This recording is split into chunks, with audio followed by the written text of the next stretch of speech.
Hello, welcome back to another episode of Movies, they're pretty good. I'm your host, Travis Dudding, and today we're going to talk about the film Fantastic Mr. Fox by Wes Anderson. He is one of my favorite directors, so we'll be doing a lot of his movies. So if you think, why did he start with Fantastic Mr. Fox? One, it's fall, so there you go. It's the most fall movie I could think of.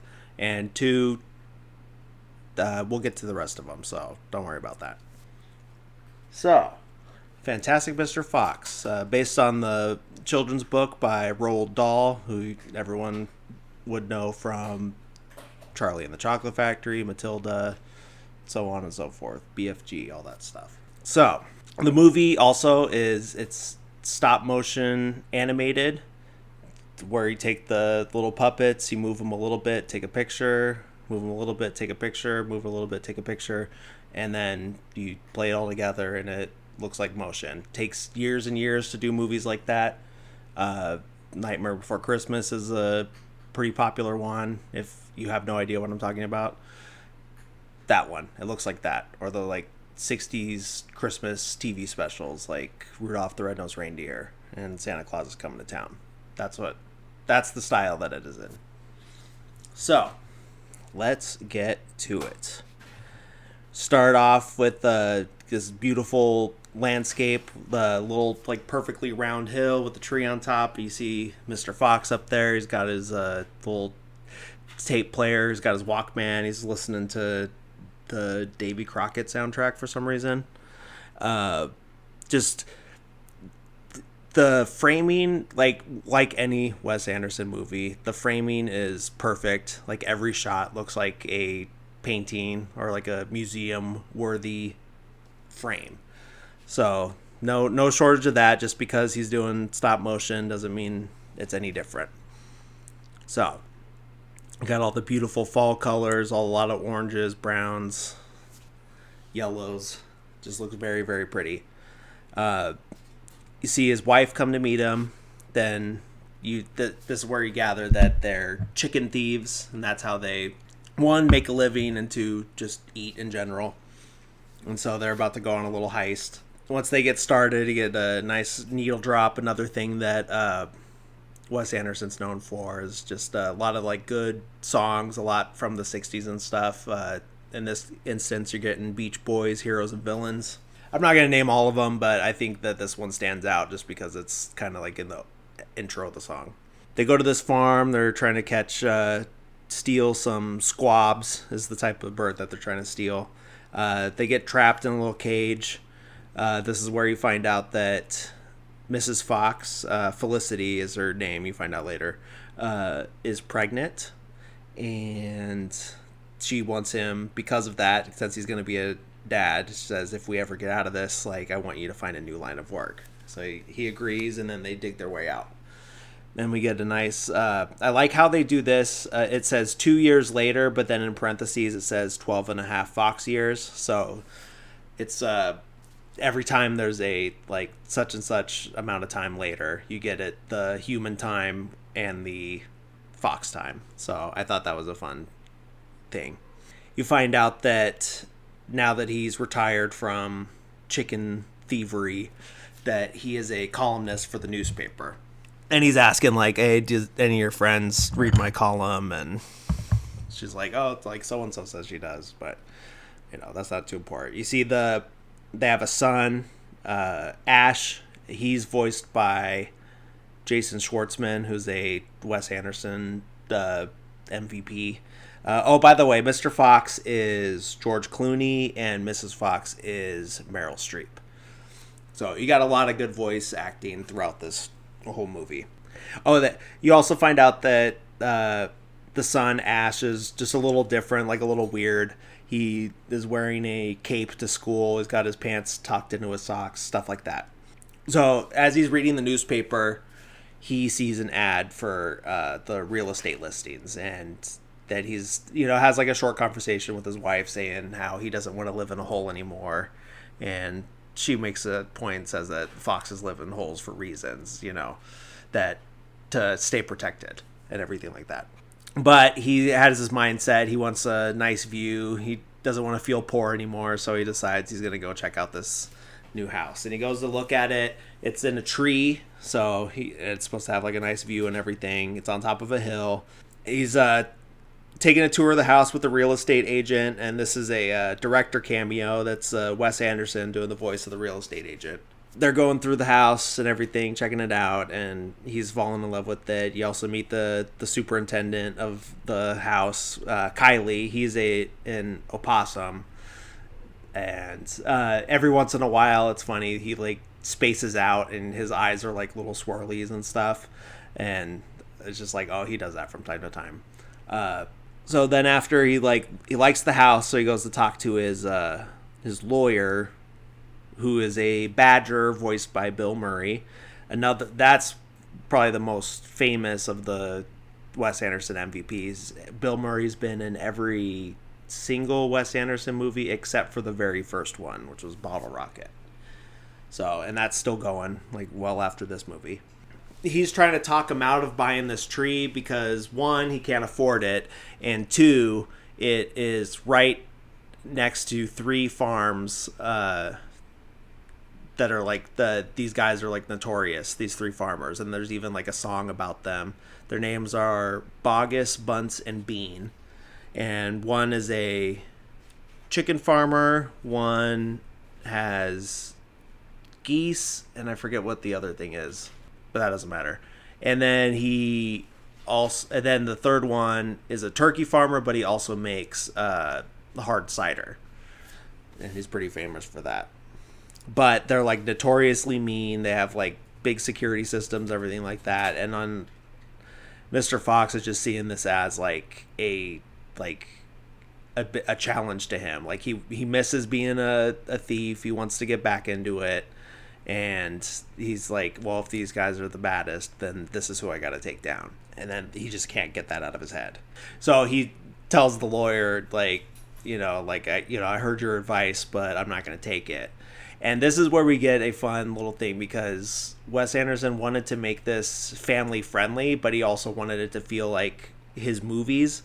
So anytime that there would be a cuss word, they would just say the word cuss instead. So you get this long scene of them arguing, like, the cuss am I? The cuss you are, and then you cussing with me. And it's just funny because, we as adults can fill in the blanks on what they're actually saying, but it's just really funny it's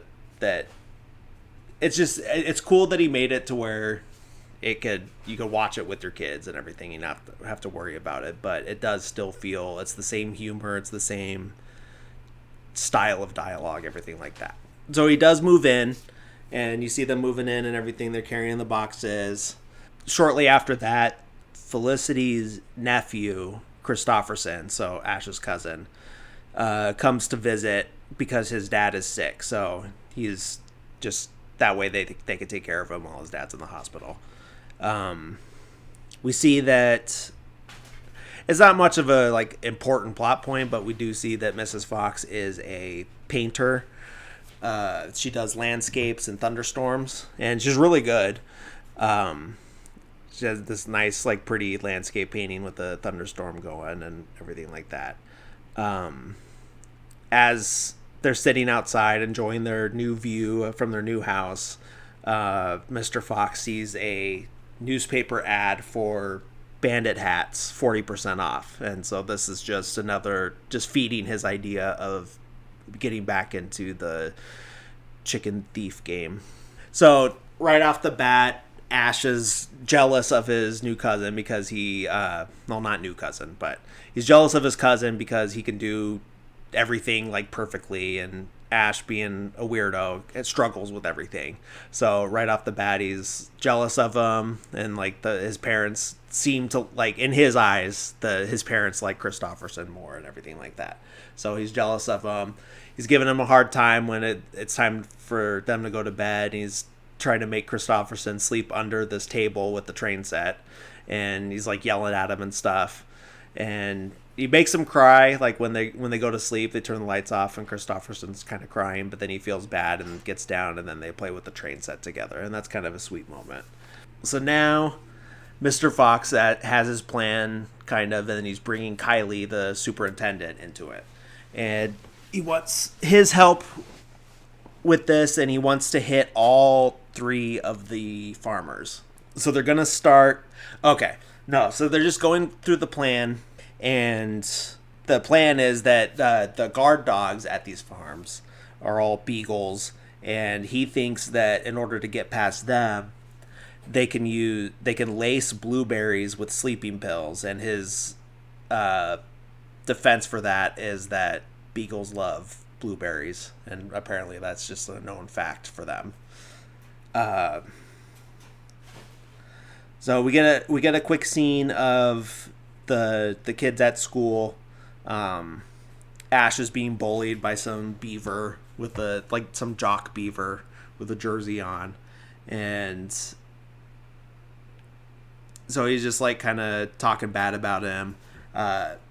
Then he messes up their science experiment and starts a fire, but it's just like a small fire, and then they use a fire extinguisher. But the reason I'm noting that is because with it being stop motion animation, you can't just do regular smoke or anything out of it. So in order to show smoke, they use cotton, and it just looks really cool. So now it's time for the heist at Bogus's farm. They got their bandit hats and everything. It's Mr. Fox and Kylie. They get to the farm, and they get to the fence, and then they see the sign that says that it's an electric fence. So they're like a little like, oh, didn't think about that. But then they climb over a tree and just take the branch over the fence and then drop down inside. So they get in there, they get to the chickens, and they're Mr. Fox is telling Kylie, like, oh, it's just one bite on the neck. That way they don't, like, make noise. And Kylie's trying to, but he's an opossum, so he doesn't have the same teeth. So they kind of just has the chicken's neck in his mouth, and it's not dying. So, but it doesn't matter. Mr. Fox takes it. They get the chickens. They get everything they need, and they get out of there. But then they're about to get caught, and because all the lights come on when they get to the fence. But there's no way to get out without climbing, so they have to climb the electric fence, and then you get to see like their little cartoon skeletons like every time they get electrocuted. But they make it out and everything, and the farmer Bogus picks up one of the blueberries that he finds and eats it, and then he passes out. And every time they when him and the dogs ate the blueberries with the sleeping stuff inside, then their eyes, like, instead of like little X's like they're dead, it's like little asterisks. So I thought that was funny. So they take the chickens back to the house, and they wrap them to make it look like they came from a grocery store. That way Mrs. Fox won't get suspicious or anything. So the next night they do the next farmer, Bunce's farm, and he's got this refrigerated smokehouse. And they get in there and steal all like the meat and everything that's inside there. And this time when they bring it back in the pantry's like fully stocked with all these meats and stuff. So now it's super suspicious. Like, oh, okay, he's up to something. We get a scene at school with the kids are playing a sport called whack-bat, and it's just like completely made up, like overly complicated. I feel like he probably took like Quidditch from Harry Potter, and it's like, how could I make it even crazier sport that makes even less sense? But it's fun. Owen Wilson is the coach. Looks like an otter. I think they didn't say like what the name is. But yeah, it's fun to hear his voice. He went to college with Wes Anderson, so they were writing partners early on. So he also shows up in a lot of his movies. So now it's time for the third of the heists, and this time it's going to be Bean's cider cellar. So they're trying to get in there to steal the alcoholic cider. As they're sneaking out, Ash like overheard them, so he tries to go like be on the heist, and his dad's like, no, you can't. Like, you got to go home and don't tell mom. That type of deal. But then Christopherson shows up, and he's like, oh, thank God you're here. All right, let's go. So he's like, it's like, hey, my nephew's like super coordinated, so he's gonna come on the heist and everything like that. So it's just kind of funny that he sent his son home, but Now he's taking the cousin with them. So they get there, they get inside this place with all the cider, and they're about to take some, but then they're being watched by the security guard, which is Rat. And Rat is voiced by Willem Dafoe, and he's got this like strong Louisiana accent. I might be wrong on that, but it just seems like a very Louisiana accent. So he's like facing off with him. He's got like a switchblade and everything, and he's like, "Oh, like, how's your wife doing? Like, she was the town tart back in her day and everything." And then Mr. Fox is like, "Well, it was a different time, you know. It's sure she lived and everything." But he's like trying to like keep the middle ground of like, "Hey, like, don't say that, but it's also okay because women can do whatever they want," that type of thing. That's all. And as they're like squaring off at everything, Mrs. Bean comes down into the cellar to get a couple bottles, so they gotta hide from her. But luckily, she can't really see very well, so she completely misses them, even though they're like right in plain sight. So after they pull off this heist and they get the cider and get home, then we see an emergency meeting of the three farmers, Bogus, Bunce, and Bean. And Bean is kind of taking charge, asking them if they've had any fox problems lately. And then they're like, "Oh yeah, we did too." And then like there's no stopping them, and it's like, well, maybe we should kill him. And so they're like, "Oh, how are we gonna kill him? He's sneaky." And then Bean fires off like a bunch of shots at all the lights, shoots all the lights out, and then we just see the glow of his cigarette lighting up his face. I don't know who. I don't know the voices of. I didn't recognize the voices of Bogus and Bunce, but Bean is voiced by Michael Gambon, who is the second Dumbledore in the movies, because Richard Harris died after only 2 movies, but he was the Dumbledore and everything after Chamber of Secrets. So now we cut back to Fox, Kylie, and Christopherson sneaking back into the house, and then they get caught. You know, the whole trope of the sneaking in and then someone turns the light on, that whole thing.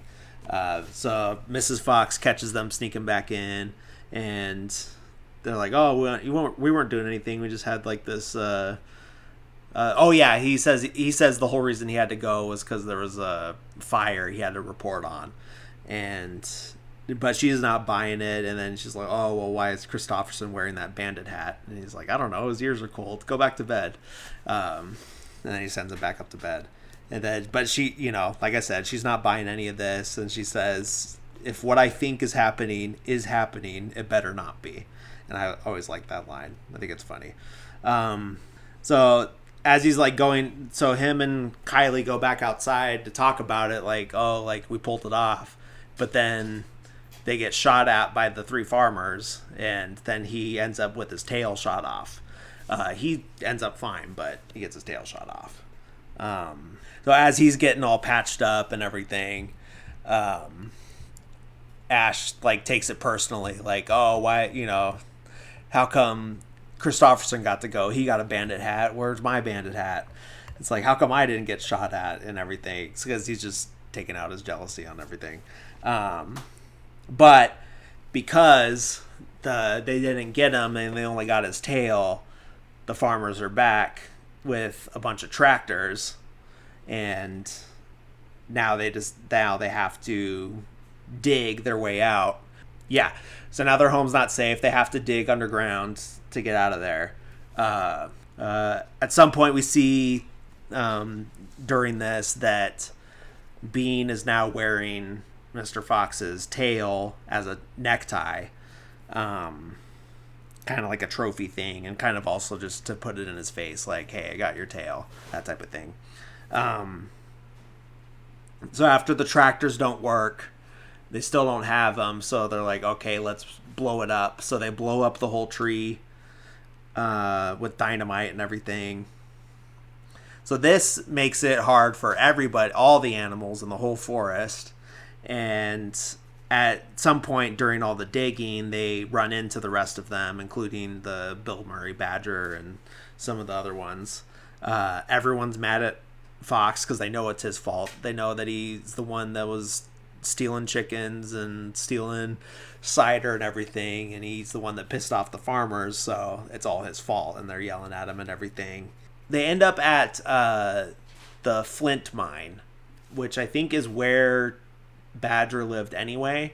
So I'm not sure like why he left and was all pissed off at him if his house was fine. Like, I mean, I get it. Like, he's mad for everybody else, but I don't know why he was out digging with them. But anyways, they go back there, and everyone's like seemingly safe for a while. So, and they're trying to like get out of the entire situation. Like, how do we fix this? And Mr. Fox has another idea, and has them start digging with him, and they dig their way under all of the farms and then come right up into the middle of the farm. So he like the first time he digs, then they start digging upward, and they're right in the chicken house, and then they can take all the chickens, and then they take the chickens back, and then they dig up into the smokehouse, and they take all that meat, and then they dig up into the cellar, and then they take all the cider. So they take everything that they can and bring it all back to the families. That way they can all survive without being in their original homes and everything. So they're fed, they're safe, and everything seemingly. So they start partying and everything. The farmers are super mad at this point because they took everything. He's yelling. He starts, Bean starts destroying the trailer that he's having the meeting in just because he's so frustrated and angry. Starts, smashing the chairs and hitting the walls, tearing everything off the walls, flipping the table, all that stuff. And we see that all the animals are having this, like, fancy holiday party. Not sure, I don't know if it's necessarily a holiday party or just, like, a party, like, hey, we're fine. There's, like, one, I think it's the little badger is in like a skeleton, so I think it must be like around Halloween time. So maybe that he is like, oh, I was dressing up for Halloween, and then we got like dug out and everything. But it looks like so like nice and pretty. They got these like garland with lights and everything, and it's like dimly lit because they're in like a little mine and everything, and it just looks really pretty. Like, I want to be at this fall party. But then at this point we see that Bean has an idea, and he's bringing his trucks full of cider to come flood them out. Then Ash, tired of being like forgotten, ignored, everything like that, he's like, all right, like, I want to be the brave one. Like, I have this idea. Me and you, Kristofferson, are going to go steal my dad's tail back. So they do it. They leave off on their own. Like, during the dinner, they sneak off, and they sneak into the house to get the tail, and then they get Ash gets distracted by some pastries that he starts eating, and as they're eating, they can't find the tail. They look at the TV, and then they could see Bean with the tail as a necktie on the TV because he's being interviewed by the news.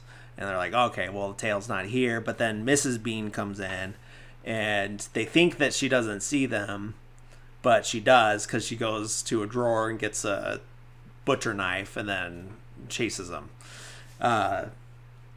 And they think that, or Ash thinks that they both got away, but then Kristofferson's not with them.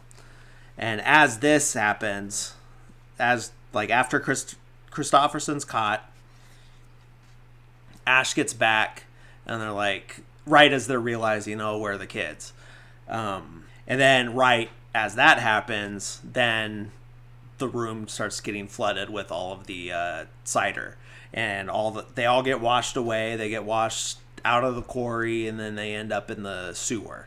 And everyone survives through that. Like, some of them get injured, but no one gets killed from that. So yet again, like, everyone's mad at Mr. Fox because his plan, yeah, they got the food, but it just made the farmers even more mad. So now they're all mad at him again. And then, him and Mrs. Fox go and have a heart to heart, and it's funny because they're in this sewer and there's this like super pretty waterfall, and it's like a gorgeous scene, the way it's framed and like the way it looks, the ambiance, the cinematography, everything is perfect. But then when you think about it, it's like, oh, they're in a sewer, so that's just like sewage like draining down.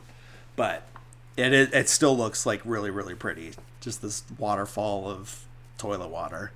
And then so they have a heart to heart, just like saying like you promised like you were gonna stop doing this, and then you start again and it's ruined not just our lives but everyone's lives. And then he apologizes and everything, and just like, I know it's my fault, and like says I love you, and then she says I love you too, but I shouldn't have married you.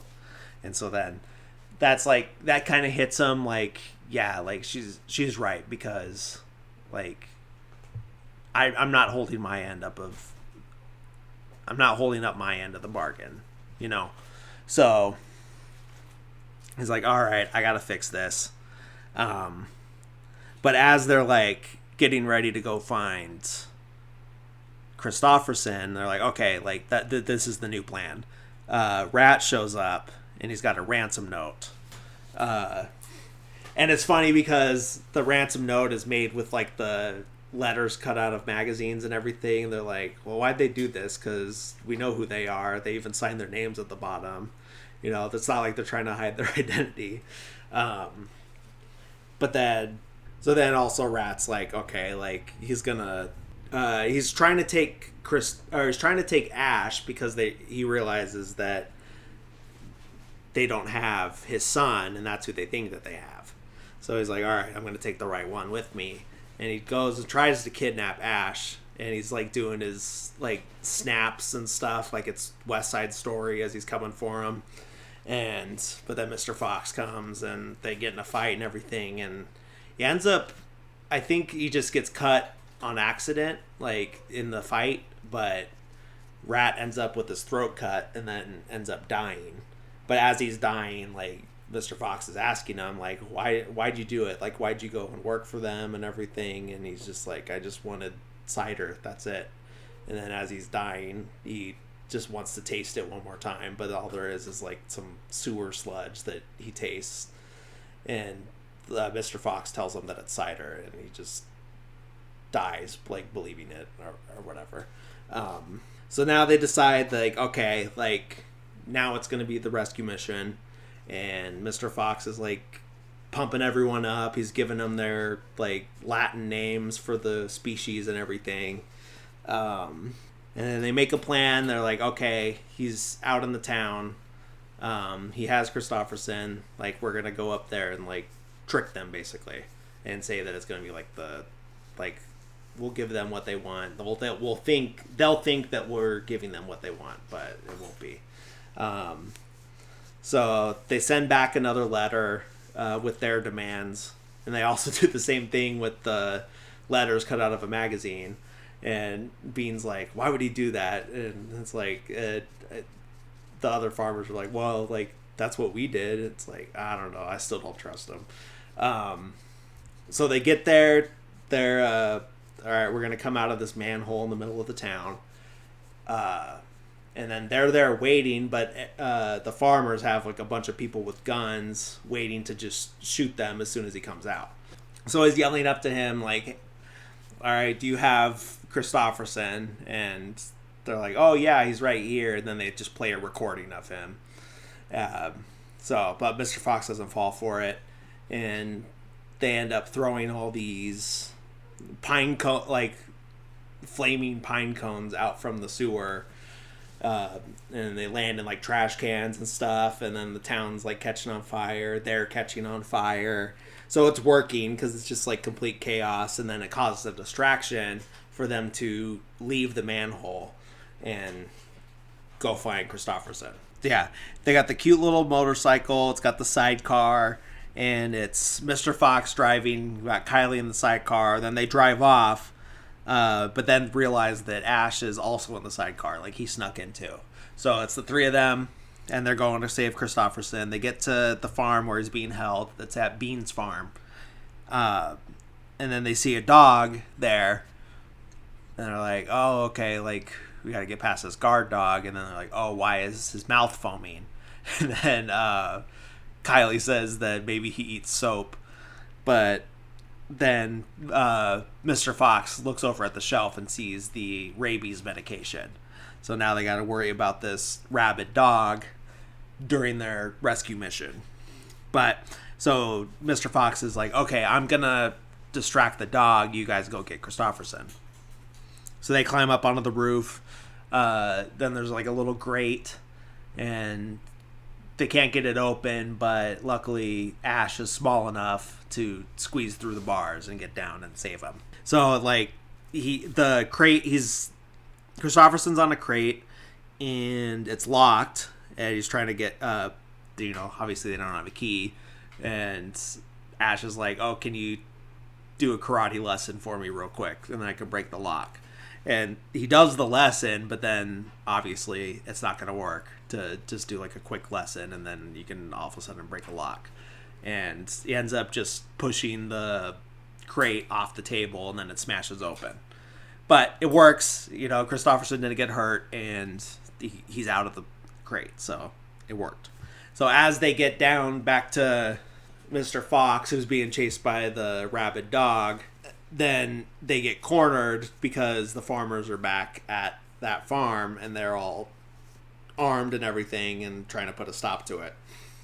And so they start shooting at them, but they're not hitting them quite. And then luckily the rabid dog starts chasing the farmers, and then they're able to get back to their motorcycle and take this like stunt ramp out of the farm and drive off to safety. As they're driving away, they see a wolf off in the distance. And there's been like a few hints throughout the movie that Mr. Fox has a phobia of wolves, because anytime like the word wolf is said, then he's like, wolf where? So they see a wolf off in the distance, and he's like a little nervous about it, but also like trying to talk to the wolf.